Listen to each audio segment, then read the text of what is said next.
Et donc, merci au club pour cette opportunité de discuter d'un sujet qui me passionne tant, du coup, l'IA, et qui est sur beaucoup de lèvres en ce moment. Et donc, je suis du coup Loïc Chamoué, je suis consultant en IA justement auprès des PME. Je suis CEO de Metanoia aussi, c'est une agence qui développe justement des solutions d'IA pour les entreprises. Et donc, là, ces derniers temps, on s'est particulièrement focalisé justement sur l'implémentation d'IA assez pluridisciplinaire dans les entreprises, grosso modo. Et donc, ce matin, du coup, je me propose d'aborder du coup une thématique assez intéressante du coup pour les entreprises, qui est comment est-ce qu'on implémente l'IA, quelles sont les stratégies qui peuvent être intéressantes pour implémenter l'IA de manière effective dans son entreprise. Donc, je me propose de partager mon écran. Hop.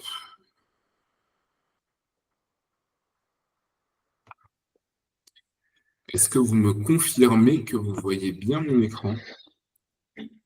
Ouais. C'est bon. Eh bien, super. Alors, c'est parti. Du coup, quelle stratégie d'IA pour faire performer mon entreprise? Alors, le but de cette petite présentation qui va durer 20 à 30 minutes, c'est premièrement que vous sortiez avec une roadmap d'implémentation de l'IA pour votre entreprise, quelque chose de clair, des steps clairs à suivre pour implémenter tout ça. Aussi que vous ayez des insights clairs sur justement ce qu'il est possible d'atteindre grâce à l'IA dans son entreprise, des bienfaits, entre guillemets, d'un point de vue business qu'il est possible d'atteindre grâce à une bonne implémentation de stratégie d'IA. Et enfin, aussi un petit brainstorming à la fin avec des idées et des recommandations personnalisées pour l'implémentation de l'IA dans votre entreprise à vous. Si vous avez des questions, ce sera avec un grand plaisir, en tout cas, que j'y répondrai. Alors, au programme, très rapidement, bon, je vais aller assez vite, mais premièrement, on verra les fondamentaux de l'IA pour les PME. On verra qu'il est important d'évaluer d'abord la maturité de l'IA de son entreprise avant de mettre en place quelques stratégies qu'elles soient. Comment est-ce qu'on met ensuite concrètement en place cette roadmap, voir les usages concrets, et puis enfin, penser aux considérations éthiques et de confidentialité de l'IA. Donc, bon, je passe rapidement dessus, mais je pense que si vous êtes là, c'est que vous avez déjà un premier aperçu de ce que peut faire l'IA, et vous savez aussi que c'est un puissant levier de différenciation et un avantage concurrentiel énorme en 2024 si vous avez une entreprise. Bon, il n'y a pas que moi qui le dis, Warren Buffett qui a investi 42% de son portefeuille dans des boîtes d'IA l'année dernière. Goldman Sachs, du coup, une plus grosse boîte de conseil, du coup, qui dit que 2 tiers des emplois pourraient être partiellement automatisés par l'IA dans les prochaines années. Imad Mostak, CEO de Stability AI, une des plus grosses boîtes d'IA en ce moment, qui pense que dans moins d'1 an, chaque entreprise devra mettre l'IA en œuvre si elle veut survivre. Et Salesforce, bon après, Salesforce ils sont un peu biaisés, mais ils disent que les équipes de vente sont plus performantes, ont 5 fois plus susceptibles d'utiliser l'IA. Alors, premièrement, les fondamentaux de l'IA pour les PME. Pourquoi est-ce que c'est important pour les PME d'implémenter l'IA? Ce n'est pas simplement un simple jouet, un outil ludique comme on peut le penser lorsqu'on utilise ChatGPT. Il y a un réel impact derrière, comme on va le voir. Premièrement, pour optimiser du coup les processus et gagner du coup en productivité et en efficacité. Deuxièmement, prendre des décisions mieux éclairées grâce à les processus d'idéation, notamment, qui est amélioré avec l'IA. Amélioration de l'expérience client, je pense que tout le monde est un peu au courant de cela. C'est aussi un gros avantage concurrentiel, puisqu'il y a beaucoup de grands leaders aussi qui pensent que si l'IA ne sera pas celle qui va directement remplacer des professionnels, c'est les professionnels qui utilisent l'IA qui, eux, seront plus entre guillemets, susceptibles de remplacer les autres. Et aussi, bon, c'est un super moyen de réduire les coûts opérationnels. Ces avantages-là, dans quel domaine est-ce qu'ils se matérialisent? Alors, on a dans l'analyse de données, la prédiction grâce à l'analyse de données, l'optimisation de la prise de décision, l'innovation, la créativité, la sécurité, la détection de fraude, et puis, comme j'ai dit tout à l'heure, un peu l'interface aux machines, donc tout ce qui consiste à gérer les interactions entre l'être humain et la machine. Donc maintenant qu'on a vu que, donc l'IA c'est fondamental pour les entreprises en 2024 qui veulent performer, quelles sont les questions à se poser justement avant de mettre en place une stratégie d'IA pour une entreprise? Alors, initialement, lorsque j'ai regardé les personnes qui devaient assister à ce webinaire, il y avait des entreprises assez... Il y avait plusieurs types d'entreprises, des plus grosses, des plus petites. Et donc, ce framework-là, il fonctionne pour toutes les entreprises, mais les plus petites auront peut-être moins besoin d'aller dans le détail. Mais voilà, je pense que c'est important d'avoir en fait en tête ces insights-là, ces questions-là à se poser quand même avant de mettre en place une stratégie IA. La première, c'est que donc toutes ces questions-là, ces premières questions préliminaires, c'est par rapport à la maturité de votre entreprise, parce que il va être important que votre entreprise soit apte, entre guillemets, à accueillir un changement d'IA. La première question à se poser, du coup, dans ce sens-là, c'est est-ce que vous avez déjà identifié des processus dans votre entreprise qui pourraient bénéficier de l'IA? Également, une autre question pertinente, c'est est-ce que votre équipe a déjà des connaissances de base en IA? Ou est-ce que vous avez une équipe qui est complètement néophyte sur le sujet? Est-ce que vous disposez de données déjà structurées et exploitables pour nourrir une potentielle IA et du coup en faire un objet puissant pour un puissant levier de croissance pour votre entreprise? Est-ce que vous avez un budget alloué à l'innovation technologique aussi? Ça va être super important. Et enfin, est-ce qu'il existe une culture d'ouverture et au changement dans votre entreprise? Pour les petites entreprises, c'est un peu moins critique puisque vous êtes en général des entreprises assez agiles lorsque vous êtes très petit. Mais lorsque vous commencez à avoir des équipes assez importantes, vous allez du coup devoir faire très attention à ces questions-là parce que le risque, ce serait de créer une fracture technologique entre les membres de votre équipe et du coup perdre une cohésion et une force justement d'équipe. Donc voilà. Et donc, si parmi ces 5 questions-là, vous avez les trois résultats qui suivent, à savoir, premièrement, si vous avez 0 ou 1 oui à l'une des questions, c'est que vous êtes vraiment au tout début de votre adoption de l'IA. Entre 2 et 3 oui, c'est que vous commencez à avoir une position qui est intéressante pour implémenter l'IA. Et si vous avez 4 oui, 3, 4 oui ou 5, c'est que vous êtes déjà prêt dans votre entreprise à implémenter l'IA. Donc, je vous invite à le faire de votre côté pour votre entreprise, pour y réfléchir et potentiellement mettre en place ensuite des stratégies d'IA ou des implémentations d'IA. Donc, voilà, c'est juste du coup on va dire les remèdes entre guillemets au potentiel non. C'est-à-dire si votre équipe n'est pas formée, vous pouvez la former et tout ça. Je vais passer dessus parce qu'il y a très peu de temps et qu'il y a pas mal de choses à voir. Mais si vous avez besoin des slides, n'hésitez pas à me les demander. Je vous les transmettrai avec grand plaisir. OK, donc maintenant qu'on a une équipe qui est disposée à implémenter des solutions d'IA, quelle est la roadmap à suivre pour implémenter justement cette stratégie? Alors, ce que l'on va faire, c'est qu'on va procéder en 4 étapes. Premièrement, on va définir les objectifs du business. Deuxièmement, identifier les process qui sont à optimiser.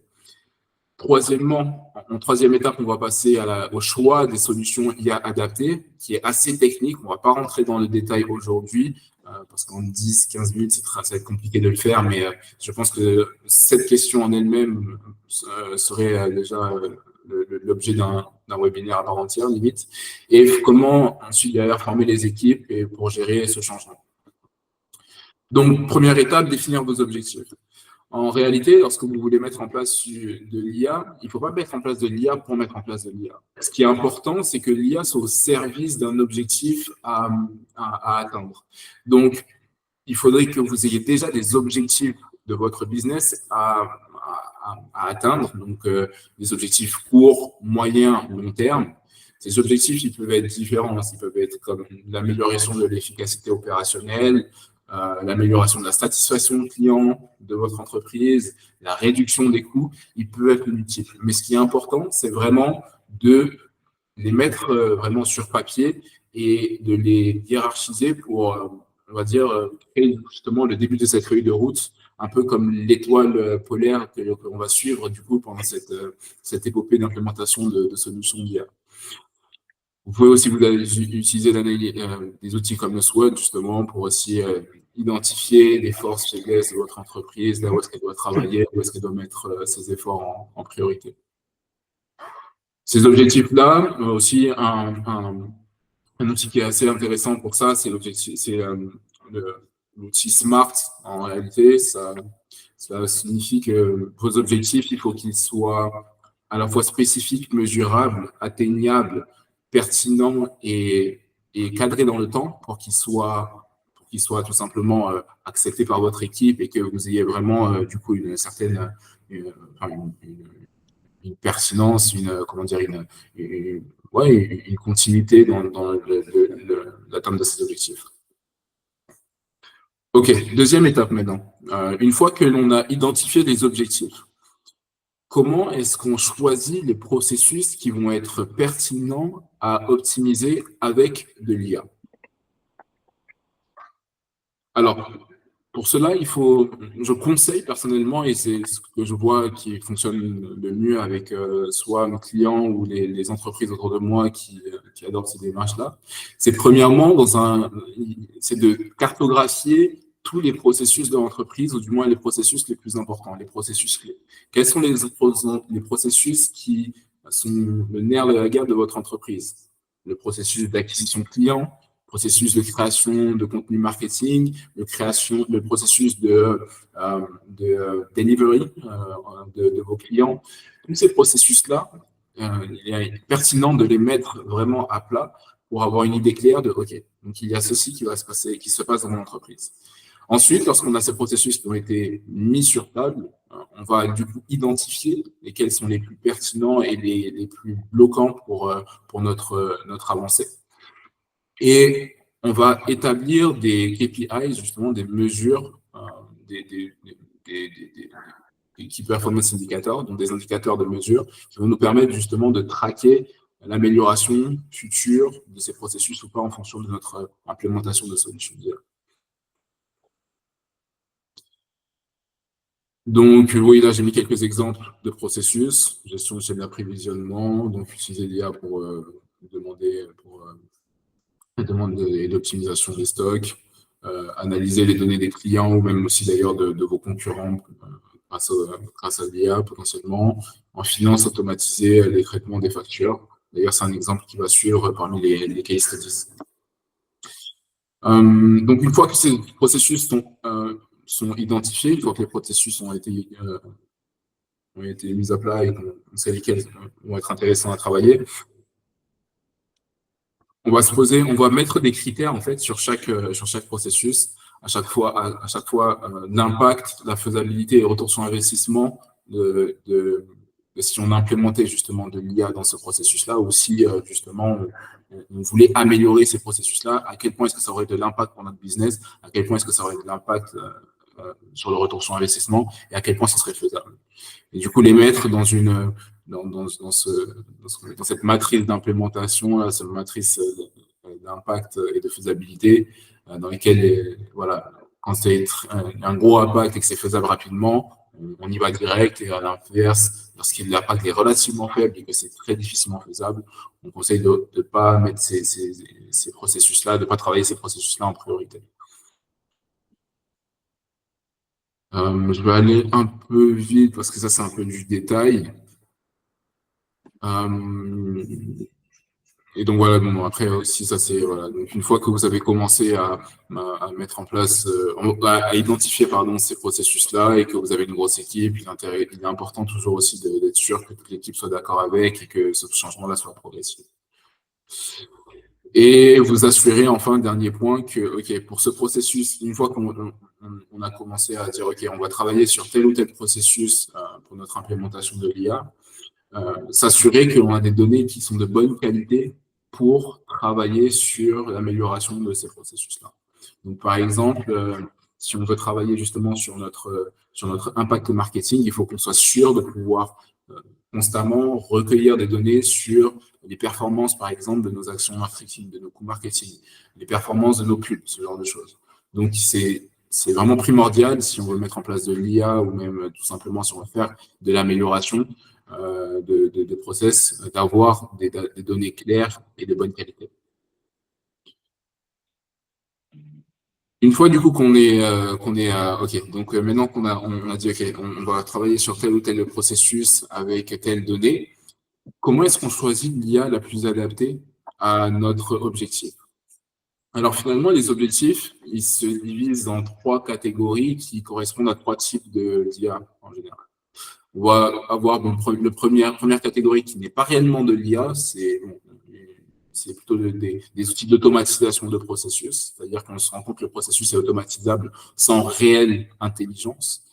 Ensuite, il y a des IA d'analyse de données et de prévision, et les IA génératives qui sont les plus populaires en ce moment, je dirais les plus médiatisées, qui présentent l'avantage d'être beaucoup plus polyvalentes, on va dire, dans le travail des données que l'on va lui donner en entrée. Et en fonction du coup du processus que vous allez privilégier, vous allez privilégier la recherche d'une IA dans l'une des trois catégories. En plus du coup de cette première approche, cette première catégorisation, ce premier élément, vous allez aussi avoir des critères qui sont liés bien sûr à la compatibilité des potentiels d'IA avec votre système. Par exemple, si vous avez un système qui a une API ouverte, vous allez pouvoir faire plus de choses. Si vous avez un système qui est facile d'utilisation, ça peut être top. Si vous avez une entreprise où la culture tech est relativement faible, est-ce que vous êtes une boîte qui est en hyper-croissance? Dans ce cas-là, faites attention à utiliser une IA qui va vous permettre de suivre votre croissance. Et enfin, est-ce qu'il est ces outils-là présentent du coup un support et une maintenance disponible?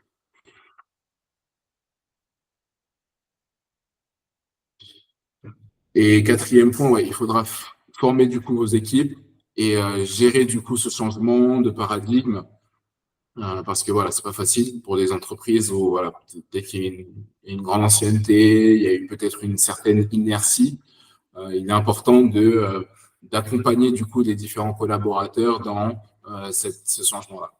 Il faut savoir aussi qu'aujourd'hui en France, il y a beaucoup d'aides justement pour les entreprises, que ce soit dans la formation, mais aussi pour l'accompagnement à l'IA.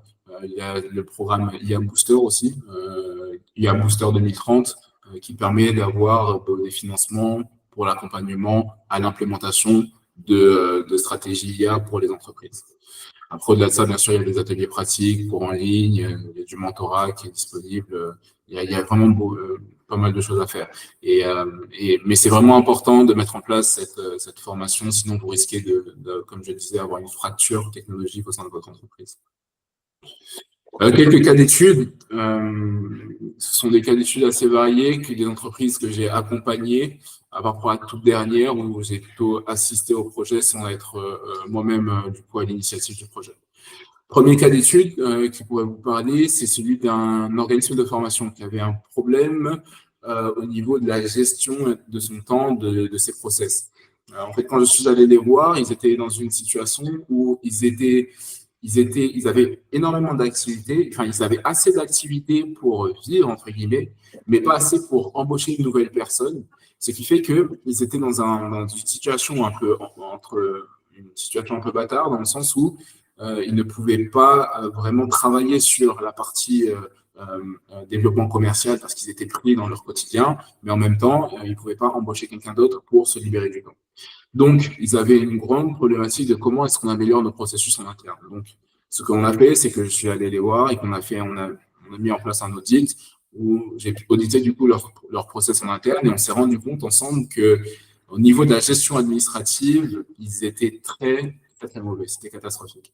Et finalement, leur service administratif comptable mettait beaucoup trop de temps à gérer tout ce qui était facturation et suivi administratif des formations. Parce que si vous ne connaissez pas le milieu de la formation, c'est un milieu où il y a beaucoup de paperasse, beaucoup de démarches administratives. Et eux, ils tournaient à, je sais pas, une vingtaine ou trentaine de formations par mois. Donc, c'était assez important. Donc, à partir de là, ce que l'on a fait, c'est que j'ai automatisé leur processus de facturation complète. Là où, justement, ils avaient jusqu'ici une personne qui était dédiée à cela, c'est-à-dire une personne qui était chargée pendant toute la journée de vérifier les mails de factures des formateurs, comparer les factures entrantes, donc les factures entrantes qui sont représentées ici par le papier, aux factures, aux données de formation qui étaient initialement prévues par l'organisme, c'est-à-dire qu'il devait vérifier que la facture de 800 € qui a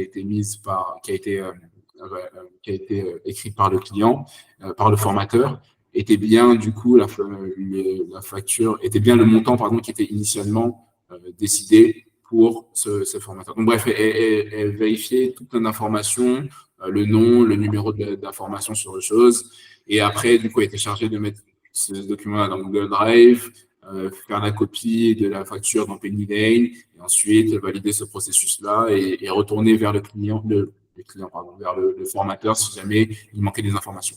Et donc ça, c'est un processus qu'on a complètement automatisé, de manière à leur faire gagner du coup près de 70% du temps de gestion comptable sur ce genre d'opération en quelques semaines de développement. Et donc, par exemple, si vous, aujourd'hui, vous êtes une entreprise où vous avez, par exemple, beaucoup de paperasse, beaucoup de gestion administrative et que c'est quelque chose de chronophage, avec des bonnes implémentations de systèmes d'IA, donc là, on avait mis en place des automatisations et un système OCR, donc de reconnaissance visuelle, vous allez pouvoir automatiser ce genre de workflow. Deuxième cas d'étude, c'est celui d'une campagne de prospection ultra personnalisée. Donc, alors lui, c'était une agence web. C'était une agence web qui il proposait du coup ses services SEO aux entreprises. Le problème, c'est que il faisait du copier-coller par email. Bonjour, je suis Ali, je me présente, je souhaite travailler pour vous et améliorer votre site. Taux de réponse 0,1%, 66 mails par jour envoyés à la main, il était au bord du burn-out. Et donc finalement, on a discuté. Et en fait, on s'est rendu compte qu'il y avait quelque chose de très fort à mettre en place, qui était le système suivant. C'était qu'en fait, il y a une base de données de tous les sites web de sa région, c'était myip.ms, parce qu'il visait les e-commerçants. Et donc, on avait la capacité, du coup, de scraper toute cette base de données-là et en tirer les informations, les données de contact des dirigeants de ces sites-là. Donc, ce qu'on a fait, c'est qu'on a couplé les données du site aux données LinkedIn pour avoir du coup les emails et les informations sur le prospect. Et à partir de là, on a automatisé également la rédaction d'un audit personnalisé du site du dirigeant. C'est-à-dire qu'en fait, on a mis en place une IA qui va dans le site, qui va visiter le site du dirigeant et qui va dire, OK, d'un point de vue SEO, j'ai remarqué qu'il y a ceci qui pourrait être amélioré. Est-ce que vous êtes au courant? Et finalement, on venait comme ça à rédiger un email personnalisé qui ajoutait de la valeur et qui était automatisé et ultra personnalisé pour le prospect et qui avait juste à être envoyé finalement au prospect. Et du coup, ça a drastiquement augmenté son taux de rendez-vous puisqu'après, il était monté à un taux de réponse de près de 4%. Il était à 3 et 4%. Enfin bref, il a fait du x30 du coup quelque part, x8. Je ne sais plus compter, mais c'est pas grave, c'est un an en juillet. Taux de réponse, c'est x8 sur son taux de réponse, excusez-moi. Et il avait explosé son nombre de rendez-vous. Et ça, c'est vraiment le type de workflow qui va vous permettre de gagner, par exemple, en efficacité commerciale aujourd'hui. Ça, c'est quelque chose que je fais encore aujourd'hui, par exemple, pour ma prospection commerciale. Des emails ultra personnalisés juste à partir des sites web ou des profils des prospects, ce qui vous permet d'avoir beaucoup plus de réponses et d'améliorer du coup votre efficacité commerciale.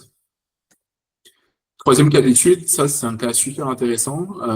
C'est un cas, je pense que ça m'étonnerait que vous ayez vu un tel cas. Je vous explique. En l'occurrence, ici, on parle d'un cabinet de recrutement.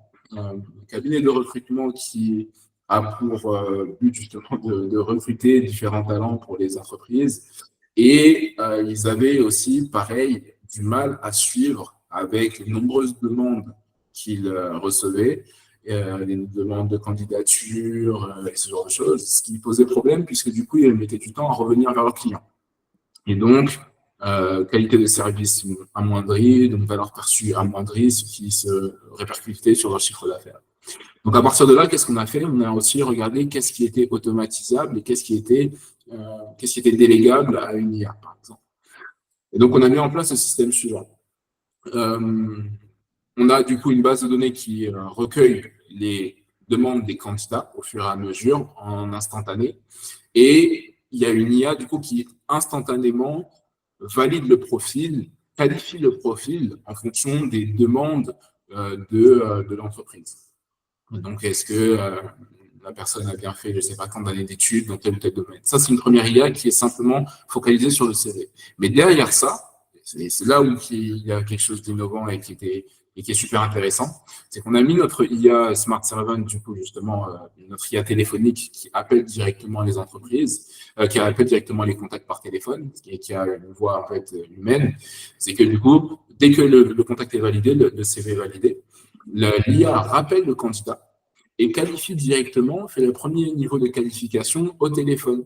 Et ainsi, si le candidat est toujours qualifié, parce que parfois il ne l'est pas, hein, parfois au téléphone on se rend compte que ah non, en fait la personne n'est pas disponible au bon moment, ou bien la personne n'est pas si motivée que ça. Mais si elle l'est, au contraire, l'IA est en capacité de booker un rendez-vous directement dans l'agenda des commerciaux. Et ça, c'est un game changer, parce que finalement, là où vous avez une personne qui était tout le temps consacrée à ça et il y avait un goulot d'étranglement dès que la personne n'était pas disponible, l'IA permet à tout moment de la journée de gérer du coup ces demandes entrantes, d'améliorer la qualification du coup des mises entrants. Et c'est un système que vous pouvez transposer du coup dans une configuration plus commerciale. Par exemple, si vous allez sur notre site actuel, à savoir www.commercial-ia.com, vous allez tomber du coup sur justement un formulaire que vous demandez quelques informations à prendre sur vous dans vos téléphones. Et vous serez directement contacté.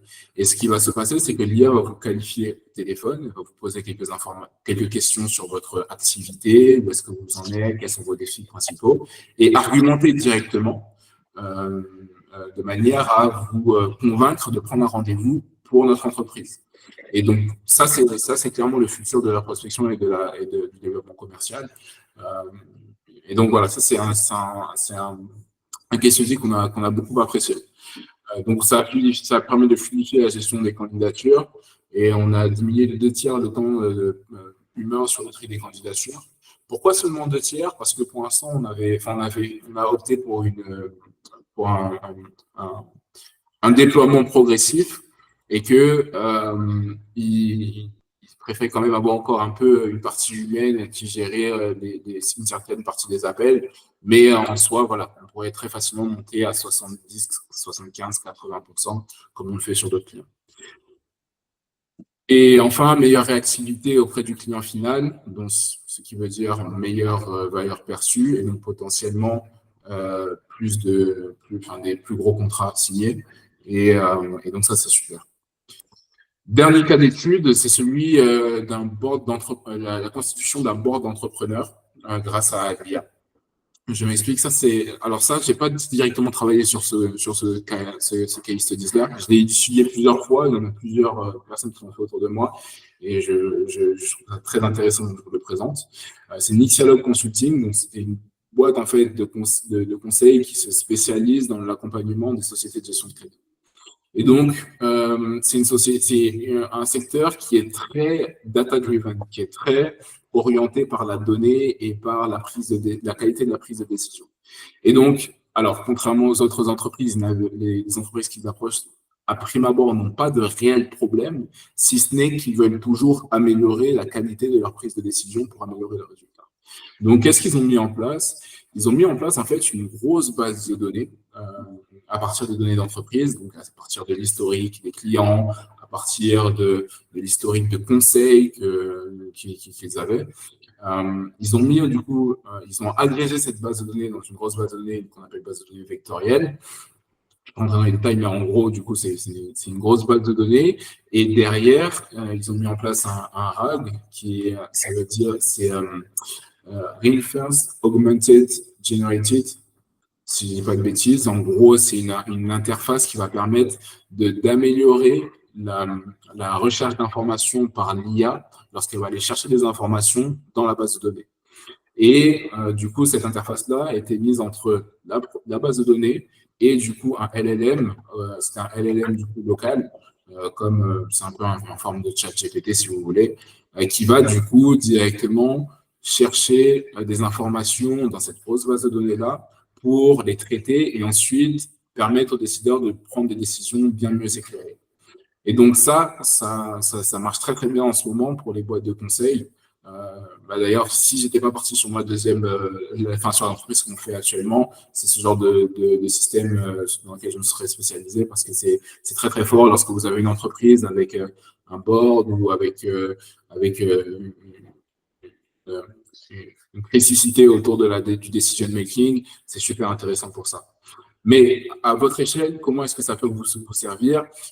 Je pense qu'il serait intéressant de garder l'idée de vous dire que vous pouvez utiliser l'IA comme un allié de prise de décision.